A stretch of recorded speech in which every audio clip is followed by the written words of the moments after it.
स्वागत है आप सभी लोगों का मेरे चैनल साइंस टू टेक्नोलॉजी में। मैं अनुपम विपुल आप सभी लोगों का स्वागत करता हूं आज के शो फ्यूचर फ्राइडे में। आज हम लोग बात करेंगे India steps towards nuclear sovereignty. तो आइए इसे समझते हैं। रहा बात प्रॉब्लम क्या है, तो इंडिया न्यूक्लियर आर्म्ड बना था 1998 में और हमने पहली बार बूम जो किया था वो स्माइलिंग बुद्धा जी थे 1974 में। मतलब 1974 में कि हम ऐसा कर सकते हैं। 1998 में तब तक काफ़ी सारी टेस्टिंग हो चुकी थी इंक्लूडिंग फ्यूजन। तब जाके होगा कि नहीं हमारे पास अब तरीका है हम बूम कर सकते हैं किसी को भी। तो ये हो गया। अब रहा बात कि हम लोग पहुंच कैसे गए, तो बहुत लंबा रास्ता से आए थे हम लोग, मतलब बहुत टोक्यो ड्रिफ्ट किए थे। सिविलियन ग्रेड यूरेनियम ओर लिया गया, उसको सिविलियन रिएक्टर्स में डाल के पका के प्लूटोनियम बनाए, प्लूटोनियम से हम लोग वेपन्स बनाए। मतलब बहुत लंबा रास्ता से आए।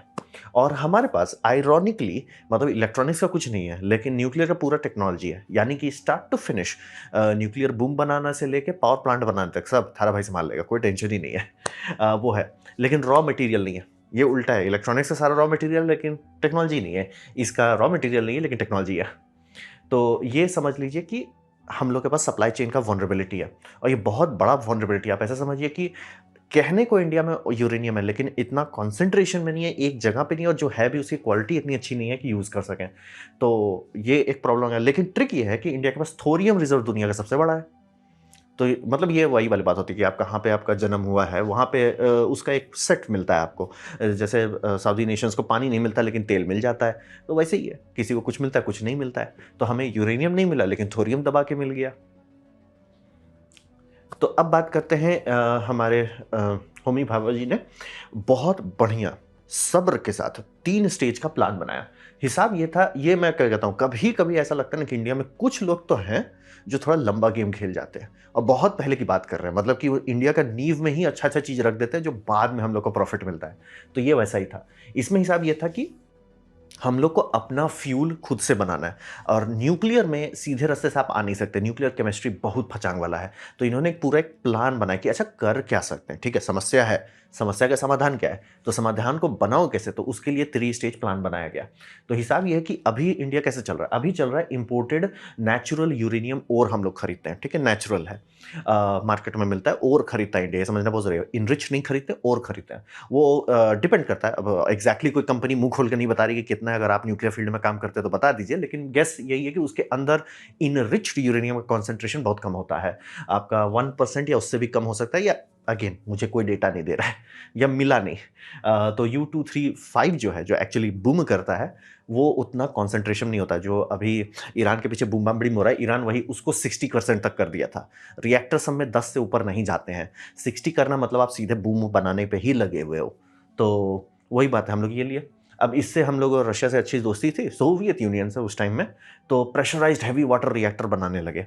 अब प्रेशराइज्ड हवा रिएक्टर का फायदा ये होता है कि ये सस्ता फ्यूल पचा जाता है, यानी कि आप जो ओर है, ओर को ऑब्वियसली रिफाइन कीजिए, फिल्टर कीजिए, वो पचा जाएगा डायरेक्ट। तो वहां पे क्या मिलेगा, ठीक है, आपने ओर में डाल दिया, बिजली मिला, गर्मी मिला, लेकिन और क्या मिला, और आपको 2 चीज मिलेगा। पहला, डिप्लीटेड यूरेनियम का स्टॉक रहेगा, क्योंकि यूरेनियम जो आपने डाला था उसमें 238 मेजॉरिटी रहता है, कुछ ही रहता है 235। 235 रिएक्ट कर गया, ठीक है, वो तो खत्म, वो खपत हो गया, वो आपका डॉटर प्रोडक्ट्स बन गया। बचा हुआ जो था उसको हम लोग कहेंगे डिप्लीटेड यूरेनियम 238, यानी कि ये न्यूट्रॉन खा सकता है लेकिन उसको खा के फटेगा नहीं। लेकिन क्या होगा, आप वहां तो था ही, वो आपने रॉड डाला उसमें था, तो उसका क्या होगा, उसकी शादी हो जाएगी जबरदस्ती से न्यूट्रॉन के साथ। ठीक है, तो न्यूट्रॉन के साथ शादी होगा तो वो एक फैमिली यूनिट बनेगा जिसे हम लोग कहते हैं प्लूटोनियम 239। तो प्लूटोनियम 330 ये 239 जो है ये बूम बनाता है। भारत के पास बूम आता है प्लूटोनियम 239। ठीक है, अब रहा बात की यहाँ पे ही हम लोग थोरियम क्यों नहीं डाल, अगर हम लोग आप समझ लिए कि यूरेनियम लेके उसे प्लूटोनियम में बदल दे रहे तो थोरियम को क्यों नहीं बदल रहे हैं। बात यह है कि ये जो इकोसिस्टम है, मतलब जो रिएक्टर है, वो जिसे कहते हैं वीक न्यूट्रॉन इकोनॉमी है, यानी कि अगर उसमें आप थोरियम डाल दिए, थोरियम यूरेनियम 233 में नहीं कन्वर्ट होगा, उसमें न्यूट्रॉन की वेलोसिटी नहीं है, फास्ट न्यूट्रॉन नहीं है, थर्मल न्यूट्रॉन है। जो आप लोग चेरनोबिल शो देखे हो ना, तो बुलेट, फास्ट बुलेट, वही है। इसमें उतना स्पीड नहीं है कि इसमें आप सीधे थोरियम डालिए काम खत्म, नहीं तो हमें टेंशन ही नहीं रहता, ये 3 प्लान की जरूरत ही नहीं पड़ती। तो ट्रिक यह है कि हम लोग और खरीदे बल्ले बल्ले, थोड़ा सा इंडिया में भी और है बट उतना प्रैक्टिकल नहीं है। और लिए और और में बहुत कम मात्रा एक्चुअली यूजफुल है, उसको डाले रिएक्टर में, जिसे कहते हैं 235 रिएक्टर। 235 रिएक्टर में आपको दो आउटपुट मिलेगा। पहला आउटपुट मिलेगा डिप्लीटेड यूरेनियम, दूसरा आउटपुट मिलेगा प्लूटोनियम। ठीक है, ये दोनों आपने उठा लिया। अब इस पे स्टेज 2 पे आते हैं, जिस पे आप वीडियो देखे हैं, या अगर आप मेरा चैनल रेगुलर देखते हैं 1 साल पहले में देखे हैं, तो यहाँ पे स्टेज 2 होता है। यहाँ पे हम लोग खास तौर का रिएक्टर बनाते हैं जो है फास्ट न्यूट्रॉन रिएक्टर, और इसीलिए उसमें तिगड़म ज़्यादा लगता है। तिगड़म ज़्यादा यह है कि उसमें सोडियम कूलिंग करनी। क्यों? क्योंकि पानी जो है वो न्यूट्रॉन चिल कर देता है, भैया चिल रहो, और हैवी वाटर बहुत जल्दी चिल करता है, तो उसको चिल नहीं करना है। सोडियम जो है न्यूट्रॉन के लिए ट्रांसपेरेंट है, वो स्लो नहीं करता, यानी न्यूट्रॉन इकोनॉमी बहुत अच्छी है। इसीलिए सोडियम का पूरा हाइतौबा करना पड़ा था कि हम लोग के पास जब फ्यूल नहीं है और फ्यूल बनाना है तो न्यूट्रॉन को मैनेज करना है। न्यूट्रॉन का मैनेजमेंट का असर पानी में नहीं होगा, सोडियम में कर सकते हैं। क्या पानी में कोई ऐसा डिज़ाइन है? कुछ लोगों ने क्लेम किया कि ऐसा ऐसा करके आप कर सकते हैं, बट वो सॉर्टेड नहीं है, तो सोडियम में ही चलेगा। सोडियम में अब सोडियम में क्या हो रहा है? सोडियम में आप 3 चीज़ डाल रहे हैं। पहला है U238 यानी कि डिप्लीटेड यूरेनियम, ठीक है। फिर प्लूटोनियम 239 जो आपको मिला था पिछले स्टेज से, इसीलिए देखिए स्टेज से नीचे गया, ठीक है। फिर आप उसमें थोरियम 232 डाल रहे हैं, ठीक है। अब ये आप पका रहे हैं, पकाने में आपको बिजली मिल रहा है, यानी कि गर्मी मिल रहा है, गर्मी से आप टरबाइन चला रहे हैं, टरबाइन से बिजली निकल जा रहा है, ठीक है। तो वो हो गया आपका रिएक्टर स्टेज 2। ट्रिक ये है कि यहाँ पे चूंकि फास्ट न्यूट्रॉन है, तो यहाँ पे अब आप कुक कर रहे हैं, और यहीं पे आपको 233 मिलने लगा। 233 जो आपको मिल रहा है थोरियम से, यहाँ पे समझना बहुत ज़रूरी है, हमें थोरियम नहीं चाहिए, हमें यूरेनियम चाहिए, खास तौर का यूरेनियम चाहिए। 233 हमारे पास रहा है 235 पचाने वाला रिएक्टर है, और 235 मतलब आपको थोड़ा सा नेचुरल कॉन्सेंट्रेशन में मिलता है, और मेजॉरिटी होता है 238। हमें चाहिए 233। ऐसा क्यों? आपने ले लिया नेचुरल वाले को पचा के, आपने प्लूटोनियम निकाला, डिप्लेटेड यूरेनियम उसमें थोरियम डाल दिया। अब वहां पे आप जब इसको दोबारा पकाए तो U233 आया। अब ये जाएगा थर्ड स्टेज में। यहां पे मैजिक होता है। थर्ड स्टेज का रिएक्टर होगा यूरेनियम 233 रिएक्टर। 233 रिएक्टर जो है 233 रिएक्टर जो है ये सीधा चल सकता है। यहां तक अभी हम लोग बहुत हाई तौबा कर रहे थे, ये डालो वो डालो। जैसे ही आप थर्ड स्टेज में पहुंचते हैं, यानी कि आपके पास U233 का स्टॉक है कि आप रिएक्टर बनाइए, स्टार्ट कीजिए, गाड़ी खुल जाती। गाड़ी खुलने का मतलब यानी कि अब अगर थोरियम आप लेते जो भारत के पास भरा पड़ा है 232, उसको जबरदस्ती का आप न्यूट्रॉन से शादी करा देते हैं, तो हो जाता है 233। आपके पास एक फिजनेबल मटेरियल आ जाता है डायरेक्ट, मतलब थोरियम डालिए, फिजनेबल U233 आता है, और 233 आप पचाते जाइए रिएक्टर में बार बार। मतलब बेसिकली रिएक्टर में डालिए, रिएक्शन शुरू होगा, बल्ले बल्ले, गर्मी बनेगा, बिजली बनेगा, बल्ले बल्ले। लेकिन वहाँ हो क्या रहा है? रिएक्टर के अंदर पक क्या रहा है? उसके अंदर जो आप थोरियम डाल रहे थे वो न्यूट्रॉन खाने लगेगा, वो न्यूट्रॉन खा के बदल जाएगा आपका 233 में। बेसिकली आप उस इन्वायरमेंट का फायदा उठा रहे हैं, उसमें न्यूट्रॉन से और पकाई कर रहे हैं, पका के आप फिर से साइकिल को कंप्लीट कर सकता है। 233 बेसिकली थोरियम डालिए, वो यूरेनियम में कन्वर्ट हो रहा है, यूरेनियम को साइकिल करते रहिए, नया थोरियम डालते जाइए, यूरेनियम बनते जाएगा, थोरियम डालिए, यूरेनियम बनते जाएगा। ये साइकिल सेल्फ सस्टेनिंग है। यानी कि थर्ड स्टेज का रिएक्टर जिस दिन इंडिया बनाता है, इंडिया उस जगह पे पहुंच जाएगा, सर आप इंपोर्ट मत दो, सर आप टेंशन मत लो, हमें नहीं चाहिए, हमारे पास अपना थोरियम है, अपने मतलब टेंशन ही नहीं लेना इतना है। और वही थोरियम सीधे जाएगा रिएक्टर में, रिएक्टर के अंदर वो पकेगा, बिजली भी बनेगी और वो पकेगा, न्यूट्रॉन एनवायरनमेंट में पकेगा, पक के वो बन जाएगा U233 वापस फीड कर दो रिएक्टर में ऑलरेडी। अब फीड करने का मतलब इन्हें निकालो डालो वो वहीं रहने दो, कुछ करना नहीं होता है। मतलब बेसिकली हाँ, ये जो रिएक्टर्स हैं, बहुत सारे रिएक्टर डिज़ाइन ऐसे होते हैं सील्ड, मतलब आपने रिएक्टर बनाया, सील कर दिया, 10 साल बाद खोलेंगे उसको, फिर से उसमें फ्यूल बदलेंगे। ये डिज़ाइन जो इंडिया काम कर रहा है, ये सारा एक्टिव डिज़ाइन है, यानी कि इसमें रिएक्टर चल रहा है, रॉड खोल के आप फ्यूल बदल लीजिए, क्योंकि आपको बदलना पड़ेगा ना। मतलब कि जितना उसमें थोरियम डाले थे वो खपत जब हो गया, डॉटर प्रोडक्ट्स में वो बदल गया, निकाल के हटाना पड़ेगा ना, निकाल के हटाइए, फिर फ्रेश थोरियम डालिए, वो चलता रहेगा रिएक्टर। कनाडा से भी हम लोग को वही मिला था, उसी तरह का मतलब रिएक्टर मिला था, जिसका कनाडा से हमारी बहुत दुश्मनी है भाई, शुरू के टाइम में। अभी तो थोड़ी अच्छी दोस्ती हो गई, लेकिन उस टाइम बहुत बहुत गुस्सा रहे थे वो लोग, क्योंकि अमेरिका नहीं दिया था रिएक्टर, कनाडा दिया था, हम लोग बूम बना दिया उससे, बहुत गुस्सा है। बट वही है, हम लोग थोरियम 232 की शादी करा दे रहे हैं, और आपको पता है शादी स्टेबल नहीं होता है, तो बम जैसा बन जाता है, यूरेनियम 233 फट जाता है, रिएक्टर चलने लगता है, कोई टेंशन नहीं, गर्मी है, बिजली निकाली है, कोई टेंशन नहीं है, और फीड स्टॉक आपके पास अनंत है। अनंत नहीं है कह सकते हैं, कुछ लोग कहते हैं 6 लाख टन के आसपास है, कितना टन है वो भगवान जाने, बट मतलब सॉकेट है, शुद्ध भाषा में आप ऐसे समझिए कि इंडिया थर्ड स्टेज पे जाता है, और थर्ड स्टेज पे जाने के लिए हमें सेकंड स्टेज पे क्यों चाहिए, ताकि 233 पका सके। तो आपके दिमाग में आता है भैया 233 खरीद क्यों नहीं लेते, जब हम इंपोर्ट ही कर रहे हैं नेचुरल यूरेनियम, तो ये क्यों नहीं कर रहे हैं। ये वेपन्स ग्रेड है, ये कोई देश नहीं बेचेगा, और आप चाहोगे भी नहीं बेचे, क्योंकि हमें खरीदने में बड़ा अच्छा लगेगा, लेकिन पाकिस्तान खरीद लिया तब तुरंत हो जाएगा। तो ये बेसिकली ऐसा टेक्नोलॉजी है ना कि सर आप काबिल हो तो ही आ सकते हो, आप ना काबिल हो तो नहीं आओगे। यहां तक पहुंच सकते हो, जो इंडिया यूरेनियम और खरीदता है वो कोई भी खरीद सकता है, आप चाहें तो घर में भी खरीद सकते हैं, ज़्यादा मत खरीदिएगा। हाँ, खरीद सकते हैं, थोड़ा थोड़ा रहता है, रेडिएशन निकलता रहता है उससे। तो इनरिच करके आप उसको रिएक्टर चलाइए, या रिएक्टर ही ऐसा बनाइए जो पचा जाए उसको। पचा तो लिए, वहां से आपको ये प्लूटोनियम 239 मिल गया और डिप्लीटेड है, वो सबको डालिए एक खास रिएक्टर में जिसमें न्यूट्रॉन बहुत मतलब फास्ट न्यूट्रॉन है। फास्ट न्यूट्रॉन में आपको 233 मिलेगा, मतलब एक पूरा रिएक्टर सिर्फ इग्निशन फ्यूल के लिए बनाया जा रहा है कि 233 इतना बने, कुछ टन बने, ताकि वो दूसरे रिएक्टर में डाल के रिएक्टर को स्टार्ट कर सके। और अगर हम लोग ये सब काम सही से करते हैं तो जो फाइनल स्टेज 3 का पहला रिएक्टर बनेगा वो हम लोग ब्रीडिंग साइकिल में चलाएंगे, यानी खूब थोरियम डालेंगे, खूब ओवर प्रोडक्शन कर देंगे U233 का। U233 का जब ओवर प्रोडक्शन हो जाएगा, उससे आगे और रिएक्टर ले जाएंगे कि भैया अब U233 का प्रोडक्शन हो रहा है, आपको टेंशन नहीं लेना है। वहां पे इंडिया इंडिपेंडेंट, कोई टेंशन नहीं है। कितना रिएक्टर चाहिए सर, कितना थोरियम है, बहुत है तो सोचो मत, बनाते जाओ। मतलब अगर हमारा नेवल एसेट बोलता है एक काम करो ना सर, बहुत तेल के लिए हाई तबाह होता है, एक काम करो सर, सारे नेवल बड़े एसेट्स जो हैं सबको या तो छोटे छोटे मॉड्यूलर रिएक्टर दे दो या बड़े बड़े दे दो, और हमें डीजल सबमरीन पर सिर मत खपाओ, हो जाएगा। ये जिस दिन पहुंचे टेंशन लेना ही नहीं है। नेवी को बोला जाए सर तुम बोलो ना कितना चाहिए, हम देते हैं, टेंशन नहीं है।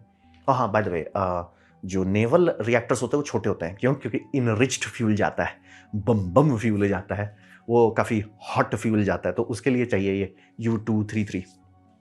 तो यही है 3 स्टेज प्लान, यानी कि जो बाहर से मटेरियल खरीद रहे हैं उससे फीड स्टॉक बनाइए, फीड स्टॉक को एक ऐसा नेचुरल इन्वायरमेंट बनाइए, यानी कि फास्ट न्यूट्रल वाला इन्वायरमेंट बनाइए जिसमें आप नेक्स्ट स्टेज का 233 बना सकें।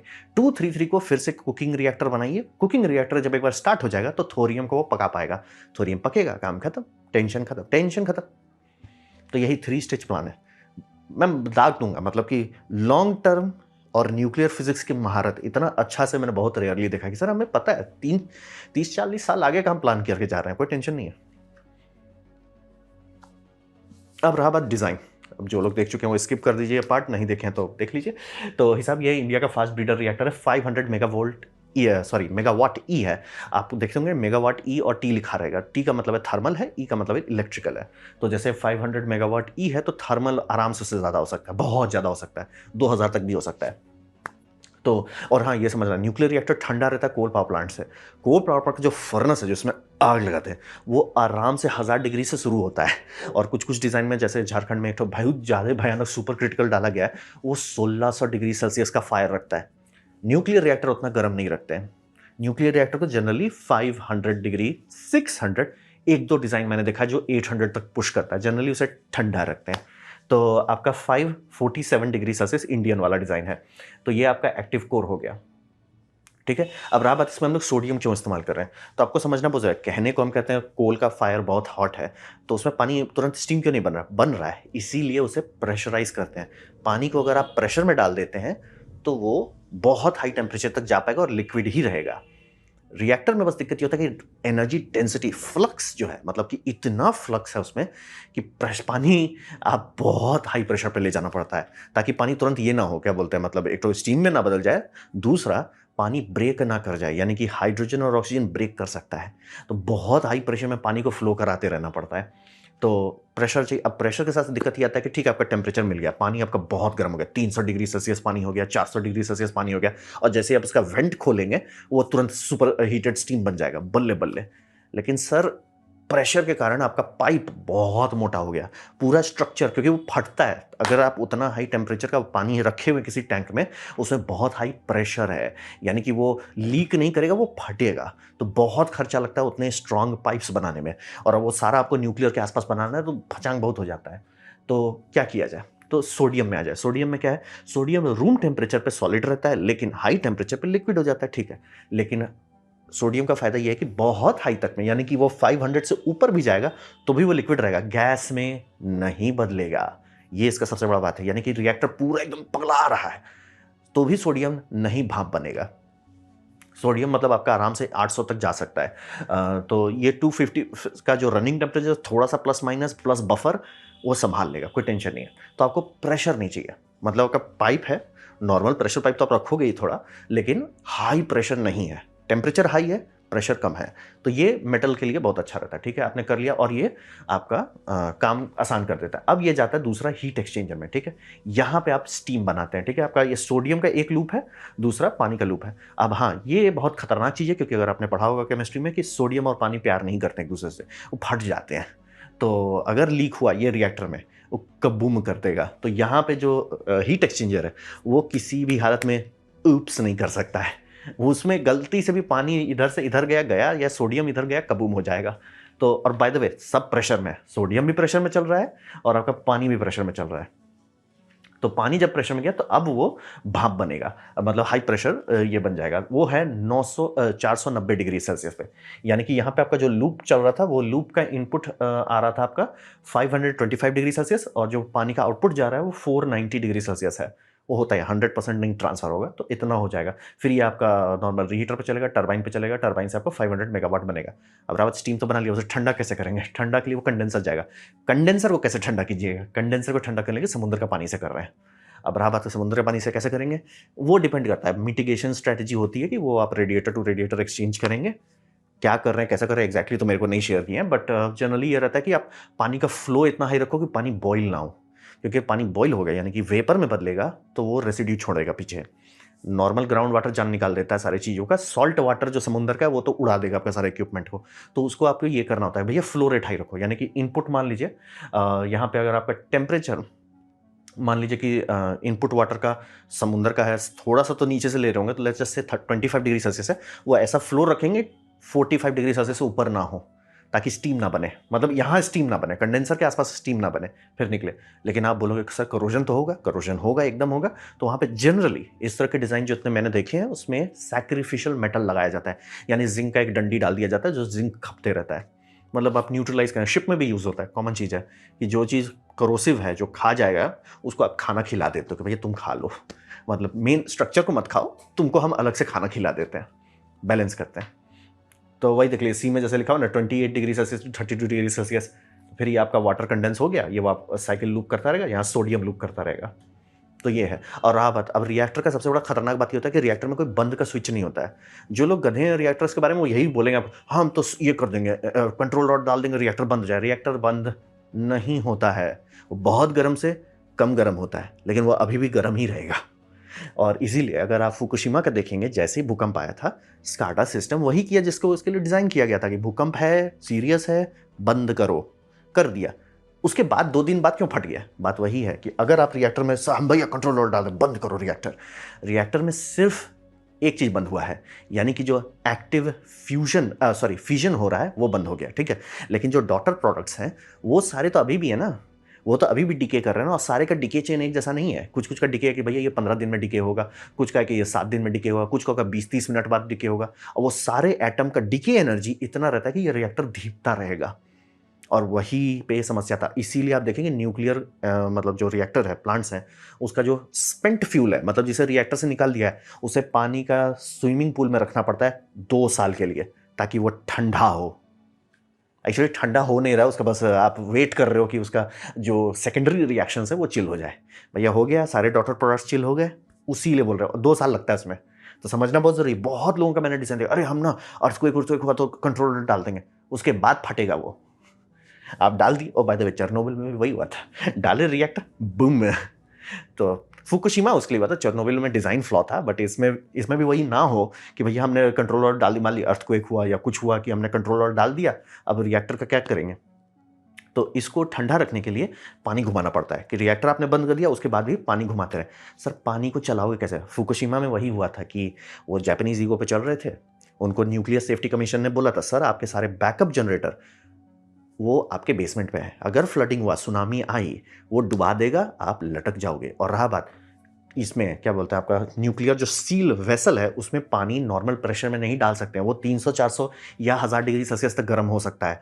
तो प्रेशर में पानी डालना पड़ता है, तभी अंदर आप हीट निकाल पाएंगे। और अगर हीट नहीं निकालते वो पहले तो स्टीम का वो प्रेशर बना देगा जो फटेगा, जो आपने देखा पहला बूम हुआ था फुकुशिमा में, सॉरी हाँ फुकुशिमा में, दाइची पावर प्लांट में, वो स्टीम बूम था, स्टीम फट गया क्योंकि अब प्रेशर है नहीं आपके पास, आप ठूस नहीं पा रहे हो पानी, वो फट गया। अब फटने के बाद वो मेल्ट डाउन करके नीचे जाएगा, एग्जैक्टली जैसे चेरनोबिल में हुआ। तो उससे बचाने के लिए हमेशा हर न्यूक्लियर पावर प्लांट में एक बम बम बैकअप जनरेटर रहता है, बम बम बैकअप पंप्स रहते हैं कि पंप चलेगा, जनरेटर चलेगा और आपका प्रेशराइज पानी डाल के इसको ठंडा करते रहेंगे। तो यहाँ पे वैसा नहीं किया गया है, इसमें हमारा पानी से कोई नहीं है, क्योंकि बोले सोडियम और पानी मतलब कबूम, मतलब जितना नुकसान होगा नहीं वो सोडियम फोड़ के नुकसान कर देगा, तो कैसे ठंडा करें। तो सोडियम का फायदा उठाया गया। ये सोडियम भैया बहुत हाई टेम्परेचर मैनेज कर सकता है लिक्विड में ही। तो एक काम करो, सोडियम का एक कूलेंट लूप है, चार्ट हो जो 4 डंडी आप देख रहे हैं वो ऐसा एक लूप है। ये लूप बनाया गया कि 8 मेगावाट का गर्मी ये निकाल सकता है एक लूप, ऐसा 4 लूप दिया गया है। तो इसमें होता क्या है, सोडियम सर्कुलेट करता है। क्यों सर्कुलेट करता है? कन्वेक्शन से, पंप नहीं है ये, पंप फ्री ऑपरेशन है। सोडियम एक जगह गर्म होगा, वो धीरे धीरे लाइट होगा, ऊपर जाने लगेगा, और ये पूरा लूप में सोडियम फिल्ड है। तो जो ठंडा हो गया है वो डेंस हो रहा है, तो ये खुद ब खुद कन्वेक्शन से पानी रोटेट कर रहा है, मतलब पानी की जगह पे लिक्विड सोडियम रोटेट कर रहा है। और ऊपर आपका ये है रेडिएटर है जो गर्मी बाहर निकाल देगा, ताकि ये जब बंद किए हैं तो फट ना जाए। ये समझना बहुत जरूरी है, रिएक्टर बंद करने के बाद फटता है, बंद करने टाइम नहीं।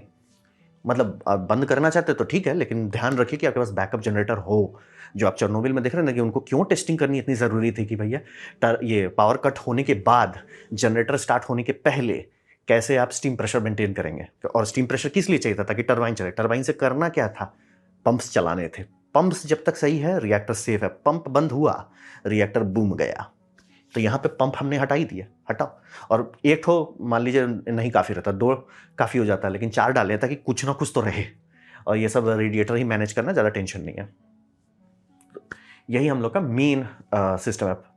और ये चूंकि फास्ट है, फास्ट न्यूट्रॉन इसको कहते हैं, तो नो मॉडरेटर नहीं है। तो इसका वही फायदा है कि बहुत आराम से आप ट्रांसम्यूटेशन कर सकते हैं। अब रहा बात, बोलेंगे सर मॉडरेटर नहीं है तो फटे उठेगा, नहीं, हाँ भी और नहीं, मतलब रिएक्टर ही है, मजाक तो है नहीं, लेकिन ये नेगेटिव वॉइड कोएफिशिएंट, यानी कि न्यूट्रॉन जब बहुत ज़्यादा एनर्जी डंप करेगा, सोडियम लिक्विड है, एक्सपैंड करने लगेगा, एक्सपैंड करेगा, रिएक्टिविटी घट जाएगी, वो स्टेबलाइज हो जाएगा। मतलब कि अगर बहुत ओवरहीट हो रहा है, यानी मान लीजिए ये लूप नहीं काम कर पा रहा है, नहीं गर्मी निकाल पा रहा है, या कुछ फॉल्ट हो गया है, ये लूप काम करे उसके बीच में मान लीजिए ये भी फेल हो गया, तब तो ये जो गर्मी होगा ये अपने आप को थ्रॉटल करेगा, ठंडा नहीं होगा, खतरा में तब भी रहेगा, लेकिन भागेगा नहीं, रन अवे नहीं होगा। वही नेगेटिव वॉइड कोएफिशिएंट रखा गया है इसमें। और वही हम लोग फर्टाइल मटेरियल डालेंगे और उससे फ्यूल निकालेंगे। और रिएक्शन जो हो रहा है वो साइड इफेक्ट है कि बिजली आपको मिल रही है। बिजली हमारे लिए इंपॉर्टेंट नहीं है, ये पूरा रिएक्टर बिजली के लिए नहीं है। बिजली ये है, क्या बोलते हैं, साइड इफेक्ट है। बिजली बस इसलिए बना रहे कि इसका रनिंग कॉस्ट थोड़ा मैन निकल जाए। मेन है कि इसमें हम थोरियम डालें और यूरेनियम निकाल दें। तो ये है हमारा डिज़ाइन। अब बात करते हैं गोल्स क्या है। मतलब कोई भी आप प्रोजेक्ट कर रहे हैं, लाखों करोड़ लगा रहे हैं, तो उसका गोल्स क्या है? गोल है कि पहला न्यूक्लियर सॉवरेंटी चाहिए, यानी कि बाहर वाले डिसाइड ना करें। हम समझ सकते हैं कि कनाडा वाले भाई लोग थोड़ा गुस्सा गए, बट बाकी लोग का मतलब ऐसा नहीं होना है सर आप डिसाइड करो कि हमारा क्या हो रहा है, ठीक है। फ्रांस डिसाइड करे, कजाकिस्तान डिसाइड करे, रशिया डिसाइड करे, ना जी ना सर, आप लोग खुश रहो, हम अपने में खुश रहते हैं। पहला तो वो हो गया। और यूरेनियम और को इम्पोर्ट ही बंद कर देना है सर, नहीं करना है हमको इम्पोर्ट, क्योंकि बहुत खर्चा लगता है, बंद करो सर। फिर कॉम्पिटेंसी इन फास्ट न्यूट्रॉन रिएक्टर, ये कुछ ही देश इसमें महारथी हासिल रखे हुए हैं और इसी में सब चीज़ बनता है। मतलब कि नॉर्मल रिएक्टर है किसी, ठीक है सर हमारे पास पानी आता है, पानी उबाल देते काम करता है। फास्ट न्यूट्रॉन रिएक्टर है, नहीं सर हम चीज़ों को बदल देते हैं, आप ये डालिए हम उसे वो बदल देंगे, हमारे अंदर ये डालिए हम निकल को चार्ज बना देंगे। बहुत सारा चीज़ होता है उसके अंदर। तो फास्ट न्यूट्रॉन रिएक्टर की अगर कॉम्पिटेंसी है, अलग अलग साइंटिफिक ब्रांच खुल जाता है, ठीक है। और न्यूक्लियर का ट्रांसम्यूटेशन, वो साइंटिफिक कैटेगरी अगर आप पढ़ना चाहते हैं कि क्या होता है, तो न्यूक्लियर ट्रांसम्यूटेशन मतलब एक मैटर लो बदल दो। जैसे हम थोरियम को लेकर यूरेनियम में बदल रहे हैं, आप मतलब बहुत सारी चीज़ को कर सकते हैं। आप कार्बन को लेकर कार्बन बैटरी बना सकते हैं अगर आपकी मर्जी है तो बहुत सारा चीज़ कर सकते हैं अगर देश के पास एक्सपर्टीज है फास्ट न्यूट्रॉन रिएक्टर का। क्योंकि कहीं तो चाहिए ना जहाँ पे आप डाल के काम करो। सर है, टेंशन नहीं लेना है। अब रहा बात की हमारा जो अचीवमेंट है, नापा कैसे जाएगा, वो देखा जाए U233 ये बना ही लेंगे, कोई बड़ी बात नहीं है। बस इतना बनाना है कि चेन रिएक्शन स्टार्ट हो सके। और चेन रिएक्शन है कि 3rd स्टेज का रिएक्टर में ये अभी चलेगा, धीरे धीरे किलोग्राम में ही बन रहा होगा, धीरे धीरे बनेगा। तब तक थर्ड रिएक्टर का डिज़ाइन स्टार्ट होगा, डिज़ाइन करेंगे, मे बी उसका छोटा पायलट बनाया जाए या मे बी डायरेक्ट बड़ा बनाए, आई डोंट नो, वो भारत सरकार पे है। और उसको फीड करके, क्योंकि 233 दे के उसको स्टार्ट कराना है, स्टार्ट जब कर लेंगे तब वो थोरियम खा पाएगा, थोरियम ब्रीडिंग रिएक्टर बनेगा। और वो इंडिया का फाइनल सोल्यूशन है कि हमें U233 thorium breeder reactor design करना है। क्योंकि आप देख लीजिए, थोड़ा मोड़ा हमारे पास यूरेनियम है, थोरियम सर थारा भाई संभाल लेगा, और वर्ल्ड का लार्जेस्ट है बाय द वे। ये एक लौता चीज़ है जो मतलब इंडिया बस जेन्युइनली वर्ल्ड लार्जेस्ट है, ऐसा नहीं कि थोड़ा मोड़ा, संभाल लेना, कोई टेंशन नहीं। हमारे मोदी जी हैं, देख रहे हैं वो प्लांट को, तो वही आप समझ लीजिए। यूएसए के पास भी बेचारा 9% ही है वर्ल्ड का, ऑस्ट्रेलिया के पास, चाइना के पास सर नहीं, हमारे मतलब हमारे सबसे नज़दीकी है ब्राज़ील। तो वही सोचिए, ब्राज़ील क्यों नहीं ट्राई किया। तो वही है, इंडिया थोरियम पे कर रहा है। तो गोल्स हैं, पहला न्यूक्लियर की आज़ादी मिल जाए, दूसरा हमें इंपोर्ट का टेंशन नहीं है, फिर फास्ट न्यूट्रॉन रिएक्टर पे महारत हासिल करो, ताकि जो न्यूक्लियर एक्सपेरिमेंट इंडियन रिसर्चर्स को करना है सर हम कर लेंगे, टेंशन वाली बात नहीं है। और U233 इतना बनाओ, किलो में, टन में, किलो टन में, कितना भी जो है बनाओ, ताकि आगे वाले स्टेज यानी थर्ड स्टेज का गाड़ी खोलना हो जाए। वो एक बार स्टार्ट हो गया, उसके बाद काम खत्म, उसके बाद शायद इसे बंद भी किया जा सकता है। चांसेस कम है कि बंद करेंगे, बट ये कर देंगे, ठीक है ये रिसर्च रिएक्टर है, यहाँ सीखो समझो, ट्रांसम्यूटेशन करो, वो सब हो जाएगा। तो 500 मेगावाट इलेक्ट्रिसिटी बहुत कम है। अब बात करते हैं, यहाँ पे हमें थोड़ा विजडम दिखाना होगा।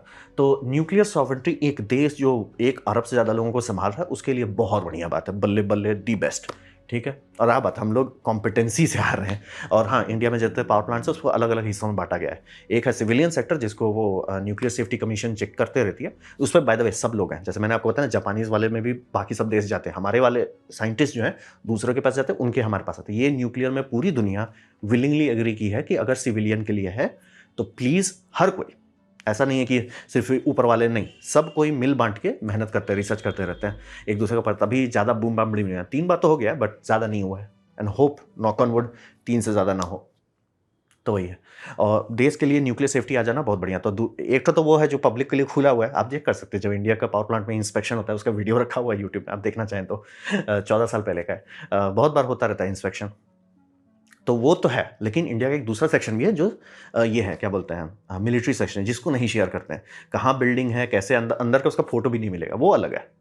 तो अगर इंडिया के पास ऐसा होता है कि नहीं सर हम अपना डिसाइड कर सकते हैं, मतलब हमारे पास इतनी कॉम्पिटेंसी की, जब मांगना ही नहीं है आपसे सामान तो हम क्यों टेंशन लें, तो वो बहुत अच्छा रहेगा। दूसरा, इंडियन नेवी को चाहिए सर, नेवी का हमारे पास बहुत बड़ा सरफेस एरिया है, बहुत ज़्यादा बड़ा सरफेस एरिया है स्क्वायर किलोमीटर में, नेवल चाहिए। और नेवल में आप समझिए कि वो लोग ही तेल खाने लगेंगे तो तेल को डिफेंड कैसे करेंगे।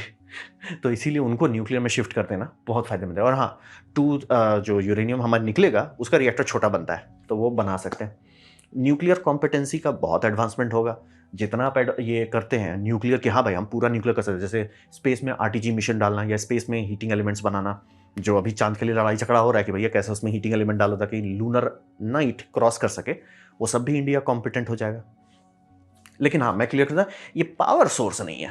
अगर आप इसे बिजली बनाने की कोशिश करते हैं, नेवी के लिए बल्ले बल्ले, देश की सुरक्षा के लिए अति बल्ले बल्ले, लेकिन आप बोलोगे इससे मैं बिजली बनाऊंगा, सर बिजली, क्योंकि ये समझना बहुत जरूरी है। मैं किसी को ब्लेम नहीं करता हूं जो सोचते हैं कि न्यूक्लियर सही है, क्योंकि न्यूक्लियर जिस टाइम आया था मार्केट में, यानी कि 1930s में, उस टाइम में ऑप्शन नहीं था। उस टाइम में सेमीकंडक्टर का डेवलपमेंट नहीं हुआ था। उस टाइम में आप किसी को बोलते सोलर एक चीज़ है, लोग पचता ही नहीं किसी को। आप उस टाइम बोलते विंड, तो बोलते विंड, वो जो खिलौना जो मतलब गेहूं पिसता है वो।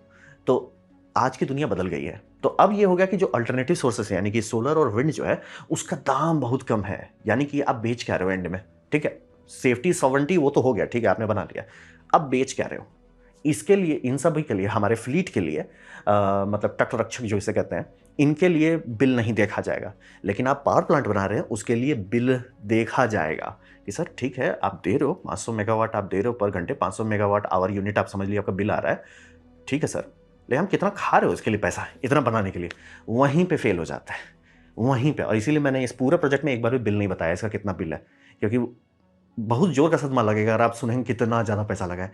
बिजली जस्टिफाई नहीं कर सकता, बिजली उतना महंगा आप कर ही नहीं सकते, क्योंकि खरीदेगा नहीं फिर कोई। सब्सिडी देके मे भी आप बेचवा दो, बट लेकिन घूम फिर के तो वही हो गया कि फ़ायदा नहीं हो रहा है। तो ये दुनिया जो बदल गई है, मतलब ये मानना पड़ेगा, बोल रहे ना ये प्रोजेक्ट आदम जमाने का है। अगर ये मान लीजिए 1990s तक भी इंडिया सॉर्ट किया रहता कि ठीक है, क्योंकि by the way original plan बहुत सिंपल था, 20-30 साल में निपटना था, घसीटा बहुत ज़्यादा गया। तो उस टाइम भी अगर ऐसा रहता कि हाँ भाई हमने बना लिया, सॉर्ट कर लिया, कॉम्पिटेंसी हो गई, ग्रो करते जाओ, ठीक है, वो तो हुआ नहीं। अब है कि अब कोई भी देश का स्टेट गवर्नमेंट का इलेक्ट्रिकल बोर्ड देखेगा, सर आप बोल रहे हैं मैं यहाँ प्लांट बनाना है, ठीक है सर, लेकिन अगर हम इस प्लांट पे पूरे देश ये मतलब पूरे स्टेट का बिजली निकालने लगे, वो इतना महंगा हो जाएगा कि नहीं कर सकते। थोड़ा सा जरूर डाल सकते हैं ताकि आपका ये रहे, जैसे हम लोग कहते हैं ग्रीन इनर्शिया रहे, बल्ले बल्ले रहेगा 24/7, मतलब कुछ तो रहे जो बैलेंस कर सके, वो अच्छा रहेगा। बट पूरा देश चलेंगे इस लाइक सस्ता नहीं है। और वही बताएं, जितना फजांग है न्यूट्रॉन वाले में, जितने लोग इंप्लॉइज काम कर रहे हैं सबको आना चाहिए। जैसे आप लोग देखें चेरनोबिल वालों, उसमें बहुत बोला था कि जीनॉन पॉइजनिंग हो गया, भैया जीनॉन कहाँ से आ गया रिएक्टर में? वही है, एलिमेंट ट्रांसम्यूटेशन जो होता है वो बहुत फचांग वाला चाहिए, और अगर आप गलती किए कबूम, तो ये एक थोड़ा सा सीरियस बात है प्रैक्टिकली। और रहा बात, युद्ध होता है, टेररिज्म होता है, ये सब का मतलब क्या है? अगर आप अपने देश में खुद ज़्यादा रिएक्टर्स बनाते हैं तो सारे टेररिस्ट बोलेंगे सर प्लीज़ सर और बना लो ना सर, उसको फोड़ेंगे, और कुछ करें चाहे नहीं करें, पैनिक से ही आपका बैंड बच जाएगा देश का। हाँ, सबूत चाहते हैं, देख लीजिए चेरनोबिल में जो अभी बूम बामड़ी हो रहा है उसके पीछे क्या हालत खराब हो रहा है। सबका वही है कि ये वेपन्स प्रोजेक्ट है। मैं एकदम क्लियर, न्यूक्लियर क्या इंडिया के पास होना चाहिए? एकदम वेपन्स प्रोजेक्ट है, इससे बेटर कुछ है नहीं। हम बना रहे हैं न्यूक्लियर सबमरीन, हम चाहते हैं ये सारे बोट्स न्यूक्लियर पे चलते रहें, बल्ले बल्ले बोल, बहुत बड़ा कोस्ट है, बहुत ज़्यादा बड़ा कोस्ट है अपने पास। और एयरक्राफ्ट कैरियर बना लिया, लेकिन वो ज़्यादा काम का नहीं है, क्योंकि तेल नहीं है उसके पास। कि सर वो तेल इसके लिए रखे, क्या बोलते हैं आपका, बोट चलाने के लिए रखे कि प्लेन उड़ाने के लिए रखे? अमेरिका इसीलिए पगलाता है ये निमिट्स क्लास एयरक्राफ्ट कैरियर के लिए। न्यूक्लियर अगर रिएक्टर रहता है तो काफ़ी जगह खाली रह जाता है, वो खाली जगह में आप प्लेन का तेल भर पाते हो, जेट प्रोपेलेंट। तो हम लोग को भी चाहिए ना सर, इतना बड़ा बड़ा ये, मान लीजिए कल को पाकिस्तान बोला हुलुलुलु, कल को चाइना बोला हम करेंगे हुलुलुलु, तो हमें तो कुछ चाहिए ना सर। तो वो सबके लिए बहुत बढ़िया रहेगा। और हाँ, फिर कितने वॉरहेड्स बना रहे हैं वो टॉप सीक्रेट बन जाएगा तब, मतलब थोड़ा सा आप बता के रखते हो, लेकिन फिर बाद में हुआ कि मूड हो गया सर, बना लेते 6-7 स्लॉट बना लेते, क्या टेंशन है, बस सबूत दिखाने है सर। अपना अपना पूरा सप्लाई चेन है सर, टेंशन नहीं लेना है। ट्रांसम्यूटेशन है, आप बोलिए जो एलिमेंट चाहिए वो एलिमेंट बना के देंगे हम आपको, तो वो तो उसमें कोई डिस्कशन नहीं है। और इसीलिए मैं बोल रहा हूँ कि दाम नहीं बता रहा हूँ, वो तुरंत आपका बजट, ओवर बजट जो है ना, उतने में सोलर फार्म बनेगा, बिजली दे देगा, रिकवरी हो जाएगी, ROI, काम खत्म हो गया सर। और बाय द वे डिले का तो हम बात भी नहीं कर रहे हैं, क्योंकि अगर ये 1990 से पहले सॉर्ट हो जाता तो इससे बेटर कुछ होता नहीं इंडिया के लिए, लेकिन ये बहुत देर हो चुका है, मार्केट बदल चुका है। और जैसे अभी आप देखिए कि गाजा में जब बूम बम हो रहा था तो कौन घर में बिजली था? जिस घर पे सोलर लगा हुआ था। न्यूक्लियर अगर आप पावर प्लांट बनाते हैं सब कम, अब आप ही का हेडेक बन गया एयरफोर्स के लिए कि भैया उसको गार्ड करते रहो। और अगर मान लीजिए बिल्डिंग में भी नहीं मारते हैं, आप सब स्टेशन में मारोगे, गया पूरा सेक्शन। इसीलिए डिस्ट्रीब्यूटेड पावर सोर्सेज ज़्यादा इकोनॉमिकल है, ज़्यादा रेजिलियंट है कि भैया तूफान आ गया कोई टेंशन नहीं, कुछ ही एरिया जाएगा, अर्थक्वेक आ गया कुछ ही एरिया जाएगा। अगर आप न्यूक्लियर बनाते हो बड़ा एरिया ले जाएगा, वो दिक्कत है। और कोई एक्सीडेंट हुआ, टेररिज्म हुआ, जो कि होता है रियल लाइफ में, इंसानियत के पास कभी ऐसा नहीं हुआ कि सर 1000 साल तक कुछ नहीं हुआ है। हमारे कोई देश नहीं है जो 1000 साल से टिके हुए हैं, और आपको न्यूक्लियर वेस्ट को उतने लंबे टाइम से ज़्यादा संभालना है। तो वही है, वेपन्स प्रोजेक्ट है, वेपन्स के तरह ट्रीट कीजिए, बढ़िया है, देश को आज़ादी मिले, उससे बढ़िया बात ही नहीं है। और कॉम्पिटेंसी हो, इतने सारे न्यूक्लियर इंजीनियर निकल रहे हैं, उनको कहीं जॉब मिले कि बार बार फ्रांस चले जाएं, उसका क्या फ़ायदा है? और बाय द वे जो काफ़ी लोग होते हैं फ्रांस में तो न्यूक्लियर है बहुत कम है, इंडिया से 3 गुना कम है उनका पावर प्रोडक्शन, बहुत ज़्यादा, मतलब टोटल का बात है। न्यूक्लियर चीप एंड अबंडेंट नहीं है, और भविष्य के लिए हमें cheap and abundant power source चाहिए कि मतलब लोड नहीं है। जैसे मैं अपने घर में 2 किलोवाट का सोलर लगा दिया, भूल गया, लोड ही नहीं ले रहे हैं। हमारे सामने 10 लगा दिए, 12 लगाए हुए हैं, 25 लगाए हुए हैं, लोड नहीं ले रहे, वो चाहिए चीप एंड अबंडेंट, गिनती खत्म हो जाए। पर एनर्जी स्टोरेज नहीं, न्यूक्लियर के चलते ही दुनिया का सबसे बेस्ट एनर्जी स्टोरेज आया था 1970s का न्यूक्लियर फीवर के टाइम, जिसे हम लोग कहते हैं close loop pumped hydro. India वो भी बना रहा है, 10-10 हज़ार मेगावाट आवर का, वो भी बनाया जा रहा है। और हाँ, किसी को बुद्धि है कि इतने सारे कोल पावर प्लांट है जिसे बंद करना ही पड़ेगा आज नहीं तो कल, उसे भी बैटरी में बदल दो, बोलेंगे इनएफिशिएंट है, फर्क क्या पड़ता है जब बिजली बहुत सस्ता है। तो वही मार्केट बदल गया है, क्या रिसर्च डेवलपमेंट टेक्नोलॉजी ये सब के लिए इससे बेस्ट कुछ नहीं है। नेवी वो बैठा हुआ है सर, हमें दो काबिलियत तो दो सर, हम क्या करेंगे इससे? किसी को चेस करने जाएंगे तेल खत्म हो जाएगा, देश का तेल खत्म कर देंगे हम तो ये सब तो चलिए 1-2 ठो है, 100-150 तक थोड़ा वजन आए, तो ये विजडम हमें दिखाना है कि ठीक है सर बहुत अच्छी बात है, 1-2 ठो पीस बना भी लीजिए, लेकिन अगर वो पूरा न्यूक्लियर पे कूदे लटक जाएंगे, आपको पता नहीं चलेगा, पनीर रोल 500 रुपया का हो जाएगा या 10,000 रुपये का। तो ये था मेरा प्रेजेंटेशन, इंडिया क्या अचीव किया है, क्यों कर रहा है। उम्मीद करता हूँ आपको अच्छा लगा, कुछ सीखने मिला, कुछ समझ में आया। अगर ऐसा है लाइक कर दे तो उसे शेयर कर दे, उससे मेरा काफ़ी भला होगा। नहीं अच्छा लगा, नहीं पसंद आया, कोई बात नहीं, आप डिसलाइक दबा सकते हैं। मैं कहूँगा डिसलाइक 2 बार दबाएँ, उससे मुझे पता चलेगा कितना पसंद आया। मैं आपसे कहूँगा कमेंट लिखें, मैं हर कमेंट को पढ़ने की कोशिश करता हूँ। आपसे कहूँगा सब्सक्राइब कीजिए, बेल दबाइए अगर आप फ्री हैं तो। आपने वीडियो देखा, जान के मुझे बहुत खुशी हुई। धन्यवाद।